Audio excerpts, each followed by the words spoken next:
ആയുർവേദത്തിന്റെ ശുദ്ധിയും ആധുനിക ചികിത്സാ രീതികളും സ്നേഹപൂർണമായ പരിപാലനവും ഒന്നിച്ചു കൈമാറുന്ന ഒരു സമ്പൂർണ്ണ ആരോഗ്യ കേന്ദ്രം. അതാണ് പാലാഴി ഹെൽത്ത് കെയർ.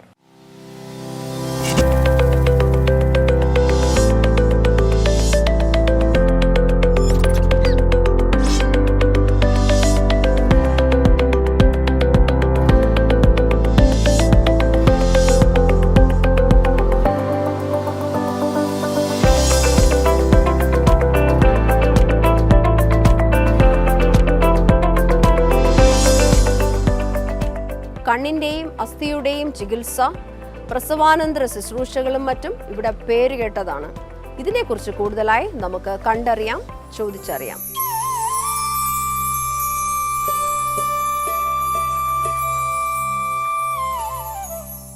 ഗൈനക്കോളജിക്കൽ കേസസിൽ മെയിനായിട്ട് പോസ്റ്റ്നേറ്റൽ കെയർ ആണ് പ്രസവരക്ഷ. ഇപ്പം എല്ലായിടത്തും പ്രസവരക്ഷ സെൻറ്റേഴ്സ് ഉണ്ട്. ഞങ്ങൾ പോസ്റ്റ്നേറ്റൽ കെയർ തന്നെ പാക്കേജസ് ആയിട്ടുണ്ടെങ്കിലും ട്രീറ്റ്മെൻറ്റ് ബേസിസിലാണ് ചെയ്യുന്നത്. ഡോക്ടറിൻ്റെ കൺസൾട്ടേഷൻ കഴിഞ്ഞിട്ട് ബോഡി കണ്ടീഷൻ നോക്കി അതിനുള്ള മെഡിസിൻസ്, മെയിൻലി മെഡിസിൻസ് ഇൻറ്റേർണലും കൊടുക്കുന്നുണ്ട്, എക്സ്റ്റേർണലി അപ്ലൈ ചെയ്യാനുള്ള ഓയിൽസ് ഒക്കെ ഞങ്ങൾ തന്നെ പ്രിപ്പയർ ചെയ്യുന്ന മെഡിസിൻസ് ആണ് കൊടുക്കുന്നത്. പിന്നെ ഗൈനക്കോളജിക്കൽ മെനോപോസ് ഏജിൽ ലേഡീസിന് ഹോർമോണൽ ഇഷ്യൂസ് കാരണം വരുന്ന കണ്ടീഷൻസ് ഉണ്ട്. അതിനൊക്കെ ഉള്ള മെഡിസിൻസും കൊടുക്കുന്നുണ്ട്. ആഫ്റ്റർ കൺസൾട്ടേഷൻ ഉള്ളി, എല്ലാം കൺസൾട്ടേഷൻ കഴിഞ്ഞിട്ട് മാത്രമേ കൊടുക്കാറുള്ളൂ. പാലാഴി ഹെൽത്ത് കെയറിന്റെ ഗൈനക്കോളജി വിഭാഗത്തിലെ ഡോക്ടർ സനിത നമ്മോടൊപ്പമുണ്ട്. സ്ത്രീകളുടെ നമ്മുടെ ഒരു ലൈഫ് സ്പാൻ, ആ ഒരു സ്പാൻ നോക്കുമ്പോൾ ശരിക്കും നമുക്കൊരു 3 ഫേസാണ് വരുന്നത്. അപ്പോൾ ഫസ്റ്റ് ഫേസ് എന്ന് പറയുന്നത് നമ്മളൊരു മെനാർക്ക്, അതായത് പീരീഡ്സ് തുടങ്ങുന്ന ഒരു സമയം, ആ ഒരു സമയം. അത് കഴിഞ്ഞിട്ട് വരുന്ന ഫേസ് എന്ന് പറയുന്നത് ഒരു പ്രഗ്നൻസി, അതായത് ആ ഒരു യങ് ഏജിലുള്ളൊരു പ്രഗ്നൻസി, ആ ഒരു സ്റ്റേജ്. പിന്നെ വരുന്നത് മെനോപോസൽ ഏജ്. അപ്പോൾ ഈ 3 ഫേസസിലും നമുക്ക് ഒരു ഒരു ഹെൽത്ത് സപ്പോർട്ട് എപ്പോഴും ആവശ്യമുള്ളൊരു 3 സ്റ്റേജസാണ് ഈ പറയുന്നത്. അപ്പോൾ നമ്മൾ മെയിനായിട്ട് നമ്മളിവിടെ ഡീൽ ചെയ്യുന്നതെന്ന് വെച്ചാൽ ഈ 3 സ്റ്റേജസിലും നമുക്കൊരു ഹോർമോണൽ ഇംബാലൻസ് വരാൻ ചാൻസ് ഉള്ളൊരു സ്റ്റേജസാണ് ഈ 3 സ്റ്റേജസ്. അപ്പോൾ ഈ മെനാർക്കിൻ്റെ കേസ് എടുക്കുകയാണെങ്കിൽ, അതായത് പീരീഡ്സ് തുടങ്ങാൻ പോകുന്ന കുട്ടികൾ, ഇപ്പോൾ നമുക്കറിയാം ഈ ഏർലി, അതായത് ഒരു 7-8 വയസ്സൊക്കെ ആകുമ്പോൾ തന്നെ കുട്ടികൾക്ക് പീരീഡ്സ് വരുന്നതായിട്ട് നമുക്ക് കാണാം. അപ്പോൾ അതിന് വേണ്ടിയിട്ട് നമുക്ക് എന്തൊക്കെ പ്രിവെൻറ്റീവായിട്ട്, ഇപ്പം മെഡിസിനായിട്ടല്ലെങ്കിൽ പോലും പ്രിവെൻറ്റീവായിട്ടുള്ള കാര്യങ്ങൾ, അപ്പോൾ അതിന് നമുക്ക് പേരൻസ് കൺസൾട്ടേഷന് വരാറുണ്ട്. കാരണം ഒരു 7 വയസ്സൊക്കെ ആകുമ്പോഴത്തേക്ക് കുട്ടികൾ നല്ല ഒബീസ് ആവുക, പെട്ടെന്ന് ഗ്രോത്ത് വെക്കുക. അപ്പോൾ ആ സമയത്തൊക്കെ നമുക്ക് ആ ഒരു പ്രോപ്പർ ഗൈഡൻസും മൈൽഡായിട്ടുള്ള മെഡിസിൻസിലും കൂടെ നമുക്ക് ആ പീരീഡ്സിനെ നമുക്ക് ഡിലേ ചെയ്യാൻ പറ്റും. നമുക്കിപ്പം കോമൺ ആയിട്ട് ആൾക്കാർക്ക് നമുക്ക് ചെയ്യാൻ പറ്റുന്ന എന്തൊക്കെയുണ്ട്? നമുക്ക് ഹോം റെമഡി ആയിട്ട് ഈ ആയുർവേദത്തിൽ ഈ പീരിയഡ്സ് ഡിലേ ആക്കാൻ, ഏർലി പീരിയഡ്സ് വരാതെ നോക്കുവാൻ വേണ്ടിയിട്ട് കുഞ്ഞുങ്ങൾക്ക് നമുക്ക് എങ്ങനത്തെ ഭക്ഷണ രീതി കൊടുക്കാം, അല്ലെങ്കിൽ ഏത് തരം ജീവിതശൈലി നമ്മൾ എടുക്കണം? മെയിനായിട്ട് നമ്മൾ ഫോക്കസ് ചെയ്യേണ്ടത് ആഹാര രീതി തന്നെയാണ്. കാരണം ഇപ്പോഴത്തെ നമ്മുടെ വരുന്ന ഈ ഫുഡ് കൾച്ചർ, അതായത് നമ്മൾ നോക്കുമ്പോൾ കൂടുതലും കുട്ടികൾ സെഡൻറ്ററി ലൈഫ് സ്റ്റൈലാണ്. എല്ലാവരും വീട്ടിലിരിക്കുന്നു, അധികം എക്സസൈസ്, കുട്ടികൾക്ക് പൊതുവേ എക്സസൈസ് തീരെ, സ്കൂളിലായാൽ പോലും വീക്ക്ലി 1 or 2 മാത്രമാണ് അവർ ഓടിക്കളിക്കുന്നതും കാര്യങ്ങളൊക്കെ. അപ്പോൾ അങ്ങനെയുള്ളൊരു സിറ്റുവേഷനിൽ അവരെ മെയിനായിട്ട് ഔട്ട്ഡോർ ആക്ടിവിറ്റീസിന് വിടുക. ഇപ്പോൾ എന്താണെങ്കിലും, ഇപ്പോൾ അവർക്ക് എന്താണ് ഇഷ്ടം, ഇപ്പോൾ ബാഡ്മിൻ്റൺ കളിക്കാനാണ് ഇഷ്ടം, അല്ലെങ്കിൽ അവർക്ക് സൈക്ലിംഗ് ആണ് ഇഷ്ടം, അങ്ങനത്തെ സിറ്റുവേഷൻസിൽ അവരെ ഫിസിക്കൽ ആക്ടിവിറ്റിക്ക് കൂടുതലായിട്ട് എൻ്റർടൈൻ ചെയ്യുക. ഡെയിലി ഒരു അരമണിക്കൂറെങ്കിലും കുട്ടികൾ ഫിസിക്കലി ആക്റ്റീവ് ആണെന്ന് ഉറപ്പ് വരുത്തുക. പിന്നെ അതുപോലെ ആഹാര രീതി വരുമ്പോൾ നമ്മൾ ഇപ്പോഴാണ് നമ്മളൊരു എഗ്ഗ് കൾച്ചർ അല്ലെങ്കിൽ ഒരു ചിക്കൻ കൾച്ചർ ആ ഒരു രീതിയിലേക്ക് പോകുന്നത്. കാരണം നമുക്കറിയാം നമ്മുടെ പണ്ടുള്ള അപ്പൂപ്പന്മാരും അമ്മൂമ്മമാരും ഒക്കെ നമുക്ക് ഇപ്പം നോക്കുമ്പോൾ അറിയാം, അവർക്കൊന്നും കൊളസ്ട്രോൾ ഇല്ല, ഡയബറ്റിസ് ഇല്ല, BP ഇല്ല. അപ്പോൾ ഏറ്റവും ഹെൽത്തി ആയിട്ട് ഇപ്പോൾ ജീവിക്കുന്നതെന്ന് പറഞ്ഞാൽ ആ ഒരു ഏജാണ്, ആ ഒരു ഏജിലുള്ളവരാണ്. അപ്പോൾ അവരൊന്നും ഈ രാവിലെ 5 മുട്ട 6 മുട്ട ഇപ്പോൾ ഈ ജിം കൾച്ചർ വന്നതിന് ശേഷമാണ് ഈ ഒരു ഡയറ്റ് പാറ്റേണും കാര്യങ്ങളൊക്കെ വന്നത്. അപ്പം ഈ മെയിനായിട്ട് ഈ കുട്ടികൾക്ക് ഹോർമോൺ ഇൻഡ്യൂസ്ഡ് ആയിട്ടുള്ള, ഗ്രോത്ത് ഹോർമോൺ ഇൻഡ്യൂസ്ഡ് ആയിട്ടുള്ള ചിക്കനും എഗ്സും അത് മാക്സിമം അവോയ്ഡ് ചെയ്യാൻ നോക്കുക. എന്ന് വെച്ചാൽ തീരെ കൊടുക്കരുത് എന്നല്ല, ഇപ്പം വീട്ടിലുണ്ടാവുന്ന കോഴിമുട്ട എല്ലാം കൊടുക്കാം. അതിപ്പോൾ നമുക്ക് എപ്പോഴും അത് പറ്റണം എന്നില്ല. പക്ഷെ എന്നാലും നമ്മളത് അറിഞ്ഞുകൊണ്ട് ഇപ്പോൾ ഡെയിലി ചിക്കൻ കൊടുക്കുക അല്ലെങ്കിൽ ഡെയിലി എഗ്ഗ് കൊടുക്കുക, ആ ഒരു സിസ്റ്റത്തിൽ നിന്ന് മാറിയിട്ട് ആഴ്ചയിൽ 1-2 ദിവസം അല്ലെങ്കിൽ ആഴ്ചയിൽ ഒരു ദിവസം കൊടുത്താൽ മതി. അല്ലെങ്കിൽ കൂടുതൽ ഇപ്പോൾ ഒരു വീക്കിൽ നമ്മളിപ്പം ബ്രോയിലർ ചിക്കൻ കൊടുക്കുകയാണ്, അപ്പം നെക്സ്റ്റ് വീക്ക് നമുക്ക് നാടൻ കോഴി വാങ്ങിച്ചു കൊടുക്കാം. അപ്പം അങ്ങനെയുള്ള ഓൾട്രേഷൻസ്. പിന്നെ നമ്മൾ വേറൊരു കാര്യം ശ്രദ്ധിക്കുമെന്ന് വെച്ചാൽ കൂടുതലും എന്താണ് നമ്മൾ ബേക്ക്ഡ് ഐറ്റംസ്, സ്നാക്സ്, സ്കൂളിൽ സ്നാക്സ് കൊടുത്തു വിടുന്നത് നമ്മളെല്ലാം ബേക്ക്ഡ് ഐറ്റംസ് അല്ലെങ്കിൽ ഫ്രൈഡ് ഐറ്റംസ് അങ്ങനത്തെ സാധനങ്ങളാണ് കൊടുത്തിട്ട്. അത് കുറച്ചുകൂടെ ഹെൽത്തി ആയിട്ട് നട്ട്സ് ആക്കാം, അല്ലെങ്കിൽ വീട്ടിലുണ്ടാക്കുന്ന കുഴക്കട്ട, അങ്ങനെയുള്ള കുഞ്ഞു കുഞ്ഞു സാധനങ്ങൾ. അല്ലെങ്കിൽ പഴം വെച്ച് തന്നെ നമുക്ക് ഫ്രൂട്ട്സ് വെച്ചിട്ട് തന്നെ പഴങ്ങൾ വെച്ചിട്ട് പല പല സ്നാക്സ് ആക്കി നമുക്ക് കൊടുക്കാം. അപ്പം ആ ഒരു രീതിയിലേക്ക് കുട്ടികളെ മാറ്റിക്കൊണ്ടുവരിക. ആ ഒരു ഏജിലേക്ക് വരുമ്പോൾ തന്നെ നമ്മളത് ശ്രദ്ധിച്ചിട്ട് ആ ഒരു ബോഡി ഹീറ്റ്, ഈ പറയുന്ന ചിക്കൻ, മുട്ട, ഇങ്ങനത്തെ സാധനങ്ങൾ, അതുപോലെ തന്നെ ഈ നമ്മുടെ ഫാസ്റ്റ് ഫുഡ്സും എല്ലാം നമ്മുടെ ബോഡി ഹീറ്റിനെ, അതായത് നമ്മുടെ ആയുർവേദത്തിൽ പറഞ്ഞ ഒരു പിത്തത്തിനെ ഭയങ്കരമായി കൂട്ടുന്ന രീതിയിലുള്ള ഒരു ലൈഫ് സ്റ്റൈലിലേക്ക് പോകും. അതാണ് നമുക്കൊരു ഏർലി മെനാർക്കായിട്ട് വരുന്നത്. അതാണ് നമ്മൾ ഡീൽ ചെയ്യേണ്ട ഒരു പിത്തം അല്ലേ? ഈ പ്രഗ്നൻസി റിലേറ്റഡ് ആയിട്ട് എന്തൊക്കെ ചികിത്സാ രീതികളാണ് നമുക്ക് കൊടുക്കാൻ പറ്റുക? ഇപ്പോൾ പ്രഗ്നൻസി എന്ന് പറയുമ്പോൾ പ്രഗ്നൻസിയെ തന്നെ നമുക്ക് 3 ഫേസായിട്ട് തിരിക്കാം. അതായത് ബിഫോർ കൺസെപ്ഷൻ ആ ഒരു ഫേസ്, പിന്നെ പ്രഗ്നൻസിയുടെ സ്റ്റേജും, അടുത്തത് നമ്മുടെ പോസ്റ്റ് നേറ്റൽ എന്ന് പറയുന്ന 3 സ്റ്റേജസ്. അപ്പോൾ ഈ പ്രഗ്നൻസിയുടെ മുന്നേ ഉള്ളൊരു സ്റ്റേജ്, അതായത് ഒരു മാരേജ് കഴിഞ്ഞു, അവരൊരു ഫാമിലി പ്ലാനിങ് ഹസ്ബൻഡും വൈഫും ഒന്ന് ഡിസൈഡ് ചെയ്ത് വരുന്ന സമയത്ത് നമുക്കൊരു ബോഡിക്കൊരു എന്താ പറയുക, ഒരു പ്യൂരിഫിക്കേഷൻ പ്രോസസ്സ് എന്നുള്ള രീതിയിൽ ഒരു ശോധന തെറാപ്പി എന്നൊക്കെ പറയും നമ്മൾ. അത് ബോത്ത് മെയിൽ ആൻഡ് ഫീമെയിൽ രണ്ടുപേരും എടുക്കുന്നത് നല്ലൊരു കൺസെപ്ഷന്, ഒരു നല്ലൊരു പ്രോജനി ഉണ്ടാവാൻ അത് ഹെൽപ്പ് ചെയ്യും. അതുപോലെ തന്നെ ആ പ്രഗ്നൻസി ടൈമിലെ ബുദ്ധിമുട്ടുകളെ ഈസി ചെയ്യാനും അങ്ങനൊരു ട്രീറ്റ്മെൻറ്റ് ഹെൽപ്പ് ചെയ്യും. അത് മെയിനായിട്ടും ഒരു അഭ്യംഗം, അതായത് ഓയിൽ മസാജ്, ഒരു സ്റ്റീമിങ്, അതുപോലെ തന്നെ മൈൽഡായിട്ടുള്ള മെഡിസിൻസും ഒക്കെയാണ് അതിൻ്റെ കൂട്ടത്തിൽ വരിക. അതിന് വേണ്ടിയിട്ടുള്ള ഡയറ്റ് പ്ലാൻ എന്തെങ്കിലും ഉണ്ടോ സ്പെസിഫിക്കലി കൺസീവ് ചെയ്യാൻ വേണ്ടിയിട്ട്? ഡയറ്റ് പ്ലാൻ എന്ന് പറഞ്ഞാൽ എപ്പോഴും ഈ 2 രീതിയിലാണ് പറയുക. അതായത് മെയിലിനും ഫീമെയിലിനും 2 രീതിയിലുള്ള ഡയറ്റ് പ്ലാനാണ് ശരിക്കും പറയാം. അപ്പോൾ ഫീമെയിലിന് പറയുമ്പോൾ ഈ ഓവത്തിനെ ഹെൽത്തി ആക്കാനുള്ള രീതിയിലുള്ളത്, അതായത് ഫിഷ്, അതുപോലെ തന്നെ തൈലം, അതായത് നമ്മുടെ എള്ളെണ്ണ പോലത്തെ മെഡിസിൻസ്, അതുപോലെ കുറച്ച് സ്പൈസി ആയിട്ടുള്ള സൈഡാണ് ആ ഒരു കൺസീവ് ചെയ്യുന്നതിന് തൊട്ട് മുന്നേ വിമെന് പറയുന്നത്. അതേസമയം നേരെ തിരിച്ചാണ് മെന്നിന് പറയുന്നത്. അതായത് കുറച്ച് ഇത് കുറച്ചിട്ടുള്ള സാധനങ്ങൾ, അതായത് നെയ്യ് കഴിക്കുക, അതുപോലെ തന്നെ കുറച്ച് പാല് കുടിക്കുക, അങ്ങനത്തെ ഇതാണ് മെയിലിന് പറയുക. അപ്പോൾ ഈ ഫെർട്ടിലൈസേഷന് ശേഷമാണ് ഇപ്പോൾ കൺസീവ് കഴിഞ്ഞു, അതായത് നമ്മൾ ആ ഒരു ബന്ധപ്പെട്ട് ആ ഒരു ഫെർട്ടിലൈസേഷൻ നടന്നതിന് ശേഷം വീണ്ടും ഡയറ്റ് കൾച്ചർ മാറുകയാണ്. വീണ്ടും ഈ ഫീമെയിലിന് വരുമ്പോഴത്തേക്കും വീണ്ടും സൗമ്യമായ വീണ്ടും പാല് അങ്ങനത്തെ ആ ഒരു രീതിയിലേക്ക് പോകും. ഓക്കെ. അപ്പോൾ ആ പ്രഗ്നൻസി ത്രൂ ഔട്ട് ഈ 9 months അവരുടെ കെയറിന് വേണ്ടിയിട്ട് എന്തൊക്കെയാണ് ചെയ്യുക? അത് നമ്മൾ മെയിൻലി ഡയറ്റ് തന്നെയാണ് പറഞ്ഞു കൊടുക്കുക. കാരണം ഇന്നത്തെ കാലത്തെന്ന് വെച്ചാൽ പണ്ടൊക്കെ വീട്ടിൽ അമ്മൂമ്മമാരും എല്ലാവരും ഉള്ള കാരണം ഇപ്പോഴത്തെ ആ ഒരു സ്മോൾ ഫാമിലി ഇതിൽ വരുമ്പോഴത്തേക്കും ഒന്നും അറിയില്ല. ശരിക്കും പറഞ്ഞാൽ നമ്മൾ ആ ഡീൽ ചെയ്യുമ്പോൾ അറിയാം എന്താണെന്നുള്ളത്. ശരിക്കും അവർ ഒന്നുകിൽ യൂട്യൂബ് അല്ലെങ്കിൽ പല ആപ്സ് ഒക്കെ വഴിയാണ് അവർ എന്ത് കഴിക്കണം എന്ത് കഴിച്ചുകൂടാ എന്നുള്ളൊരു രീതിയിലേക്ക് വരുന്നത്. പിന്നെ മൊത്തത്തിൽ പറയുകയാണെങ്കിൽ എല്ലാം കഴിക്കാം എന്നുള്ള രീതിയിലാണ് പറയുന്നതെങ്കിലും ശരിക്കും നമ്മൾ ആ പ്രഗ്നൻസി കൺസീവ് ചെയ്ത് കഴിഞ്ഞാൽ കുറച്ച് സൗമ്യമായിട്ടുള്ള സ്പൈസ് കുറയ്ക്കുക. അപ്പോൾ അതൊക്കെ നമ്മുടെ ബോഡി ഹീറ്റ്. ഭക്ഷണത്തെ ഇങ്ങനെ പല രീതിയിൽ ഇത് താരതമ്യം വേർതിരിച്ചിട്ടുണ്ടോ ഈ സൗമ്യമായ? അതിനെക്കുറിച്ചൊന്ന് കൂടുതലായി ഒന്ന് വ്യക്തമാക്കാമോ? അതായത് ഇപ്പോൾ നമ്മൾ കുറേ കാര്യങ്ങൾ പറയുന്നുണ്ട് ആയുർവേദത്തിൽ. അതായത് നമ്മൾ ഇന്ന ഭക്ഷണം കഴിച്ചു കഴിഞ്ഞാൽ ഇന്ന പ്രശ്നമുണ്ടാവും, അങ്ങനെ ആ രീതിയിൽ കുറച്ച് കാര്യങ്ങളൊക്കെ പറയുന്നുണ്ട്. അപ്പോൾ അതിനെ നമുക്ക് കംപ്ലീറ്റ്ലി ആ രീതിയിൽ നമുക്ക് ഇതെടുക്കാൻ പറ്റില്ല. പക്ഷേ ഇന്നത്തെ ജീവിത രീതി വെച്ചിട്ട് അതിനെ നമുക്ക് ഇതാക്കി, അതായത് ഭയങ്കരമായ സ്പൈസി ആയിട്ടുള്ള ഫുഡ് ശരിക്കും പ്രഗ്നൻ്റ് ആയ ഒരാൾ കഴിക്കാൻ പാടില്ല. അവർക്ക് കുറച്ചുകൂടെ മിൽക്ക്, പാലാണ് എല്ലാ മാസവും ഓരോ ഔഷധങ്ങൾ വെച്ചിട്ട് സംസ്കരിച്ചെടുത്ത പാലാണ് അവർക്ക് കുടിക്കാൻ പറയുന്നത്. ഈ 9 months ഓരോ മെഡിസിൻ പറയുന്നുണ്ട്, ആയുർവേദ മെഡിസിൻസ്, അത് വെച്ചിട്ട് കാച്ചിയ പാല്. പിന്നെ മെയിനായിട്ട് നമുക്ക് ലാസ്റ്റ് ഒരു 8 months ഒക്കെ എടുക്കുമ്പോഴത്തേക്ക് 8 months കഴിഞ്ഞ് കംപ്ലീറ്റ് ചെയ്യുമ്പോഴത്തേക്കും നമ്മുടെ ഏറ്റവും നല്ല ഔഷധമായ നമ്മുടെ കുറുന്തോട്ടിയിട്ട് പാല് പഞ്ചസാര ഇട്ട് കുറുന്തോട്ടി ഇട്ട് തിളപ്പിച്ച് അങ്ങനെയൊക്കെയാണ് കഴിക്കാൻ പറയാം. അത് ഓരോ ഫേസിൽ ഓരോന്നാണ് പറയാം. അതായത് ബേബിയുടെ ബല പിന്നെ ഏതാ ഭക്ഷണത്തിന്റെ ആ ഒരു ക്ലാസിഫിക്കേഷൻ? അതായത് ബേബിയുടെ ഗ്രോത്തിനനുസരിച്ചാണ് ശരിക്കും പറഞ്ഞാൽ ഈ ഓരോ മെഡിസിൻസ് പറയുന്നത്. അതിൽ എല്ലാ സാധനങ്ങളൊന്നും ഇപ്പം നമുക്ക് അങ്ങനെ അവൈലബിൾ അല്ല, പക്ഷേ കുറച്ചൊക്കെ നമുക്ക് അവൈലബിൾ ആയിട്ടുള്ള സാധനങ്ങൾ വെച്ചിട്ട് നമുക്ക് മാനേജ് ചെയ്ത് കൊണ്ടുപോകാൻ പറ്റും. പിന്നെ അത് വന്നിട്ട് പിന്നെ പോസ്റ്റ് നേറ്റൽ കെയർ.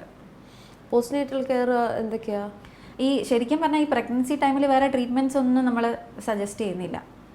ഇപ്പോൾ കുറേ സ്ഥലത്ത് നമ്മൾ കാണുന്നുണ്ട് അഭ്യംഗം ചെയ്യുന്നു അങ്ങനെ ചെയ്യുന്നു. ശരിക്കും പറഞ്ഞാൽ അതൊരിക്കലും ചെയ്യാൻ പാടില്ലാത്തൊരു കാര്യമാണ്. പ്രഗ്നൻസി ടൈമിൽ ഒരു 8 months അല്ലെ 9 months കംപ്ലീറ്റ് ചെയ്തിട്ട് മാത്രമാണ് ശരിക്കും പറഞ്ഞാൽ ഓയിൽ ആപ്ലിക്കേഷൻ അങ്ങനെയൊക്കെ ചെയ്യാൻ പറയുന്നത്. ഇപ്പോഴത്തെ ആ ഒരു ആൾക്കാർക്ക് അറിഞ്ഞുകൂടാത്തോണ്ടായിരിക്കാം ശരിക്കും അതൊരിക്കലും പോസ്റ്റ്നേറ്റൽ ഏതൊക്കെ പാക്കേജസ് അവൈലബിൾ ഇവിടെ? പോസ്റ്റ്നേറ്റൽ എന്ന് പറയുമ്പോൾ നമുക്ക് സി സെക്ഷൻ ആണെങ്കിൽ ഒരു 14 days കഴിഞ്ഞിട്ടും നോർമൽ ഡെലിവറി ആണെങ്കിൽ 10 days കഴിഞ്ഞിട്ടുമാണ് ട്രീറ്റ്മെൻറ്റ് സ്റ്റാർട്ട് ചെയ്യാൻ പറ്റുക. അത് തന്നെ OP സർവീസ് ഉണ്ട്, IP സർവീസ് ഉണ്ട്, ഹോം സർവീസ് ഉണ്ട്. ഹോം സർവീസ് ആണെങ്കിലും ഡോക്ടർ പോയി കൺസൾട്ട് ചെയ്തിട്ട് മാത്രമാണ് നമ്മൾ ട്രീറ്റ്മെൻറ്റ് സ്റ്റാർട്ട് ചെയ്യുക. അതും ഓരോ ആൾക്കാരുടെ ഇഷ്യൂസിനെയും, ചിലർക്ക് ബാക്ക് പെയിൻ ആയിരിക്കാം മെയിൻ, ചിലർക്ക് ബ്രസ്റ്റ് മിൽക്ക് കുറവായിരിക്കാം, അങ്ങനെ പല സിറ്റുവേഷൻസ് ആയിരിക്കും. അപ്പോൾ ഓരോരുത്തരുടെയും കണ്ടീഷനെ അസസ് ചെയ്തിട്ട് എല്ലാവർക്കും ഒരേ രീതിയിൽ നമുക്ക് ട്രീറ്റ്മെൻറ്റ് ചെയ്ത് കൊണ്ടുപോകാൻ പറ്റില്ല. എത്ര ദിവസമാണ് ഈ പോസ്റ്റ് നേറ്റൽ കെയർ? അത് ഇപ്പോൾ നമ്മൾ ചെയ്യുന്നതെന്ന് വെച്ചാൽ 7 days, 10 days, 14 days, 21 days, 28 days ഈ പാക്കേജസ് ഉണ്ട്. അത് പേഷ്യൻസിൻ്റെ പ്രിഫറൻസ് അനുസരിച്ചാണ്. ഇപ്പോൾ വീട്ടിൽ പോയി ചെയ്യുമ്പോൾ എങ്ങനെയാണ്? അവിടെ തന്നെ നിങ്ങൾ എല്ലാ ഇൻസ്ട്രുമെന്റ്സും കൊണ്ടുപോകും? നമ്മുടെ സൈഡിൽ നിന്ന് ഈ വേദ് വെക്കുന്ന കലം സഹിതം നമ്മൾ കൊണ്ടുപോകും എല്ലാ മെഡിസിൻസും. ഇതിൻ്റെ കൂടെ തന്നെ ഉള്ളിൽ കഴിക്കാനുള്ള കുറുക്കുകൾ, ബാക്കി മെഡിസിൻസ്, കഷായം, അരിഷ്ടം സാധനങ്ങൾ എല്ലാം ഇൻക്ലൂഡ് ചെയ്തിട്ട്. കാരണം ഈ കുറുക്കുകൾ നമുക്കൊരു കോമൺ ബിലീഫ് ഉണ്ട്, ഈ കുറുക്ക് കഴിക്കുന്നത് പിന്നെ വെയിറ്റ് ഗെയിൻ ഉണ്ടാവും എന്നുള്ളത്. അതൊന്ന് ക്ലാരിഫൈ ചെയ്യാമോ? അതായത് പണ്ട് കാലത്ത് എന്ന് പറഞ്ഞു കഴിഞ്ഞാൽ ഈ ഒരുപാട് നെയ്യും ഒത്തിരി ഫാറ്റി ആയിട്ടുള്ള സാധനങ്ങൾ ചേർത്തിട്ടാണ് ഈ കുറുക്ക് കൊടുക്കുക. അന്നത്തെ കാലത്തെ പ്രഗ്നൻസി എന്ന് പറഞ്ഞാൽ ആ സമയം വരെ ഇവർ നന്നായിട്ട് വർക്ക് ചെയ്യും. ഈ ലേഡി ആണെങ്കിൽ പോലും, ഈ പ്രഗ്നൻറ്റ് വുമൺ ആണെങ്കിൽ പോലും അത്രയും നല്ല രീതിയിൽ വർക്ക് ചെയ്യുന്ന ഒരു സിറ്റുവേഷനിൽ ഇരുന്നിട്ടായിരിക്കും അവർ പോയി ഡെലിവറി കഴിഞ്ഞു. അത് കഴിയുമ്പോൾ ഡെലിവറി കഴിയുമ്പോൾ എന്തായാലും ഒരു ക്ഷീണം, ബോഡി വീക്കാവും, എല്ലാ കാര്യങ്ങളും ഉണ്ടാവും. അപ്പോൾ അതിനെ ഈ ഓവർകം ചെയ്യാനായിരുന്നു അത്രയും നല്ല രീതിയിൽ നെയ്യും ഇതുമൊക്കെ ചേർത്തിട്ടുള്ള കുറുക്കുകളും കാര്യങ്ങളും ഒക്കെ കൊടുത്തിരുന്നത്. പക്ഷേ ഇന്നത്തെ കാലത്ത് എന്ന് വെച്ചാൽ മിക്കവാറും ഒരു 10% ഫുൾ ബെഡ് റെസ്റ്റ് ആയിരിക്കും ആ സമയത്ത്. അപ്പോൾ അങ്ങനെ നോക്കുമ്പോൾ നമുക്ക് അത്രയും ഹെവി ആയിട്ടുള്ള മെഡിസിൻസ് ഒന്നും നമ്മൾ പ്രിഫർ ചെയ്യുന്നില്ല. കുറുക്കുകളൊക്കെ ആണെങ്കിലും വളരെ മൈൽഡായിട്ട് 1 സ്പൂൺ നെയ്യൊക്കെ ചേർത്തിട്ട് അങ്ങനെയൊക്കെ കൊടുക്കും. ഈ ഡെലിവറി കഴിഞ്ഞിട്ട് നമ്മൾ സൂക്ഷിക്കേണ്ട കാര്യങ്ങളൊന്ന് നമുക്ക് പറഞ്ഞു തരാമോ? മെയിനായിട്ട് നമ്മുടെ എപ്പിസോട്ടമി വൂണ്ടാണെങ്കിലും സി സെക്ഷൻ്റെ വൂണ്ടാണെങ്കിലും അതിന് ഇൻഫെക്ഷൻ വരാതെ നോക്കുക. അതാണ് മെയിനായിട്ട് ചെയ്യേണ്ടത്. പിന്നെ മദർ ചൈൽഡ് ബോണ്ട് അത് എപ്പോഴും ഇപ്പം നമുക്ക് വരുന്ന ഇപ്പോൾ ഒരു 10 കേസ് വരികയാണെങ്കിൽ നമുക്കൊരു 7 കേസിനും ഒരു പോസ്റ്റ്മോർട്ടം ഡിപ്രഷൻ ഇത് നമ്മൾ കാണുന്നുണ്ട്. ആ ഒരു ബോണ്ട് അവർക്ക് കിട്ടുന്നില്ല ശരിക്കും പറഞ്ഞാൽ. ഡെലിവറി കഴിഞ്ഞു ഈ പോസ്റ്റ്മോർട്ടം ഡിപ്രഷൻ ഹാൻഡിൽ ചെയ്യാനായിട്ട് ഒരു സെക്ഷൻ ഉണ്ടോ ഇവിടെ? പോസ്റ്റ്മോർട്ടം ഡിപ്രഷൻ ഹാൻഡിൽ ചെയ്യാനായിട്ട് നമുക്കൊരു കൗൺസിലിംഗ് സെഷൻ ഉണ്ട്. നമ്മൾ സ്മൃതി മെഡിറ്റേഷൻ എല്ലാം നമ്മൾ അവർക്ക് വേണ്ടിയിട്ട് ആയിട്ടുള്ളൊരു സ്പെഷ്യൽ സെഷനാണ്. അത് ചിലർക്ക് 1 സെഷൻ മതിയാവും, ചിലർക്ക് 2 സെഷൻ മതിയാവും, ചിലർക്ക് 3-4 സെഷൻ വേണ്ടി വരും, ചിലർക്ക് നമ്മുടെ ഹാൻഡിൽ ചെയ്യാൻ പറ്റാത്ത സെഷൻസും ഉണ്ട്. അങ്ങനെയുള്ളത് നമ്മൾ ഹയർ ലെവലിലേക്ക് റെഫർ ചെയ്യുകയാണ് ചെയ്യുക. ഓക്കെ, നമുക്ക് ഇപ്പോൾ കോമൺലി ആൾക്കാർക്ക് എല്ലാവർക്കും ഈ ചികിത്സാ രീതികൾ എത്തിപ്പെടാൻ പറ്റുന്നില്ലല്ലോ. അപ്പോൾ അവർക്ക് നമുക്ക് വീട്ടിൽ എങ്ങനെയാണ് അത് ഹാൻഡിൽ ചെയ്യാൻ പറ്റും ഈ പോസ്റ്റ്മോർട്ടം ഡിപ്രഷൻ? ഒരിക്കലും സ്വന്തമായിട്ട് അങ്ങനെ ഹാൻഡിൽ ചെയ്യാതിരിക്കുന്നത്. എപ്പോഴും ഒരു മെഡിക്കൽ ഹെൽപ്പ് ചോദിക്കുകയാണ് പോസ്റ്റ്മോർട്ടം ഡിപ്രഷൻ്റെ മെയിനായിട്ടുള്ള. ചിലരത് എക്സ്പ്രസ് ചെയ്യില്ല.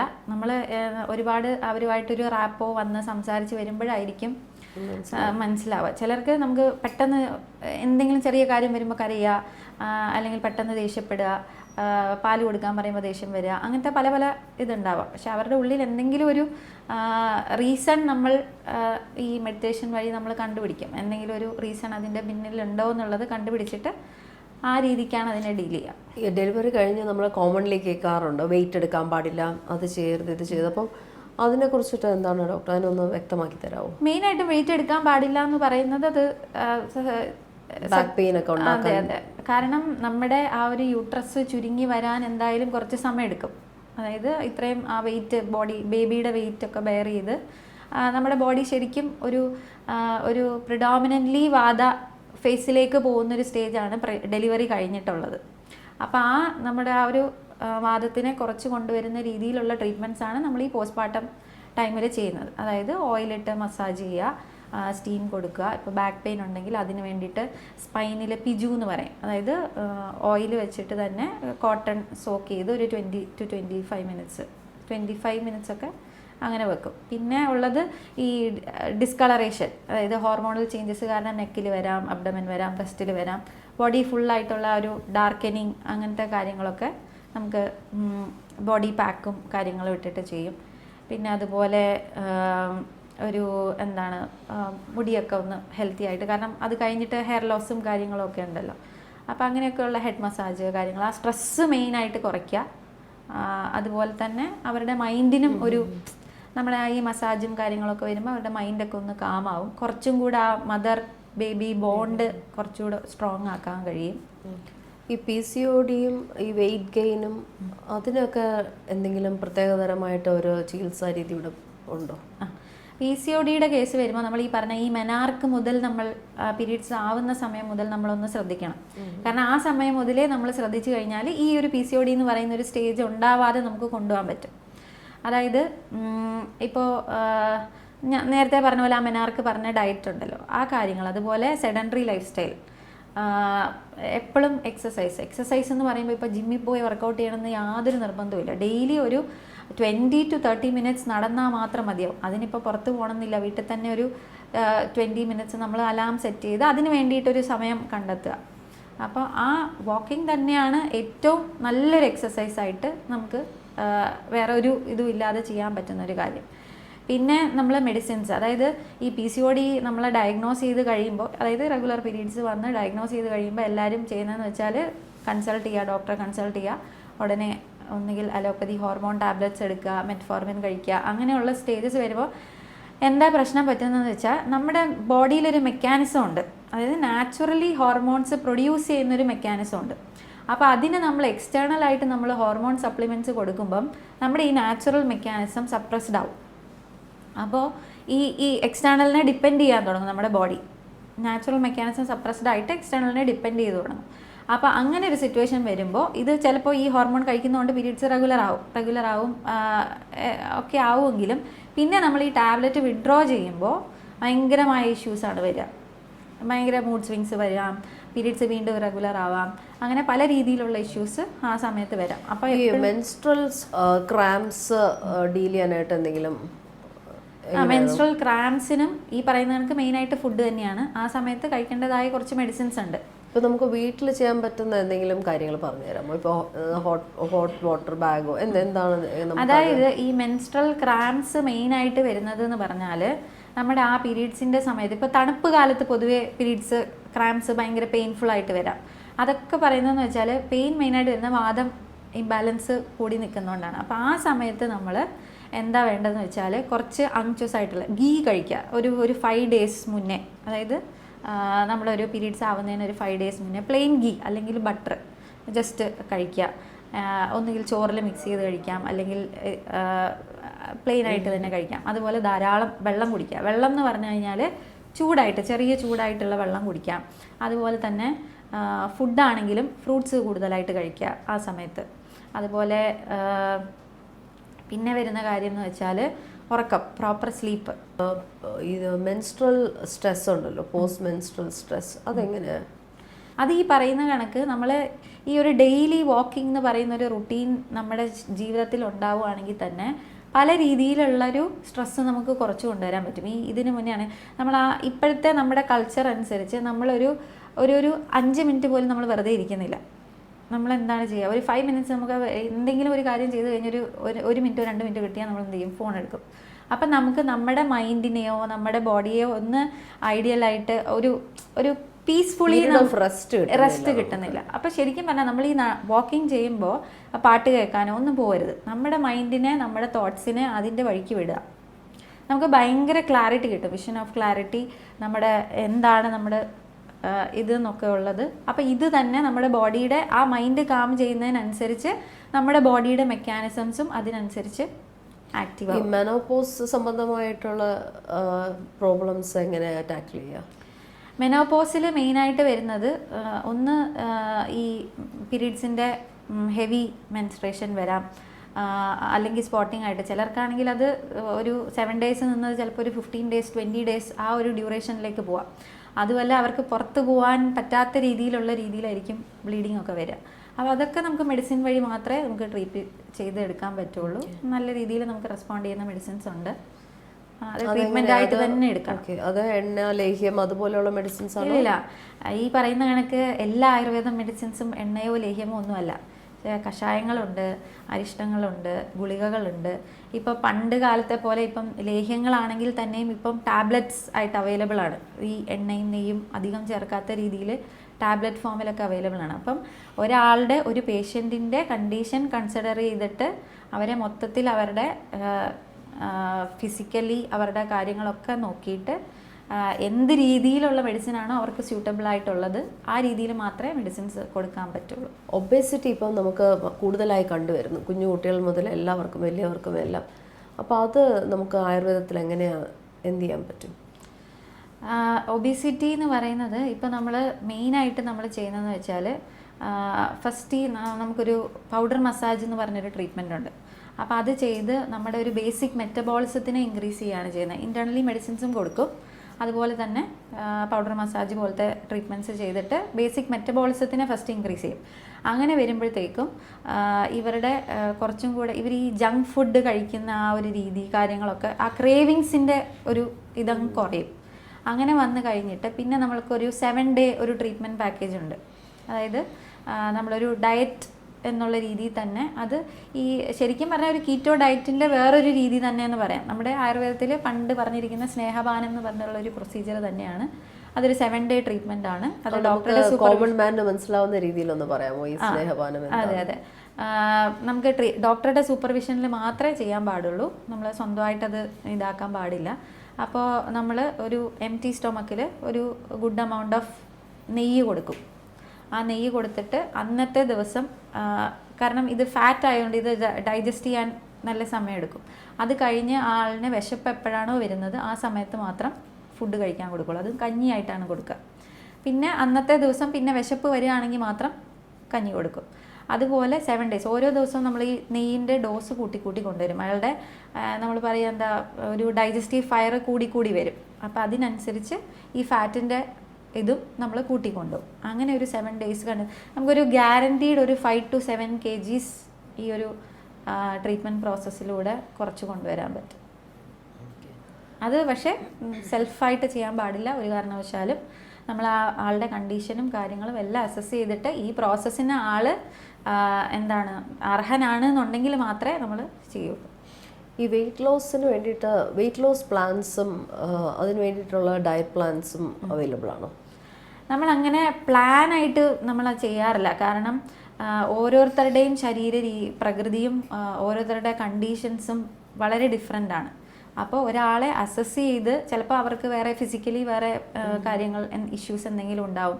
ചിലർക്ക് PCOD അസോസിയേറ്റഡ് ആയിരിക്കാം, ചിലർക്ക് അല്ലെങ്കിൽ സെഡൻറ്ററി ലൈഫ് സ്റ്റൈലുമായിട്ട് അസോസിയേറ്റഡ് ആയിരിക്കാം. അപ്പോൾ അതനുസരിച്ച് അവരുടെ എന്താണോ അവരുടെ ബേസിക് ഇഷ്യൂ അത് ഐഡൻറ്റിഫൈ ചെയ്തിട്ടാണ് നമ്മൾ വെയിറ്റ് ലോസിനെ സ്റ്റാർട്ട് ചെയ്യുന്നത്.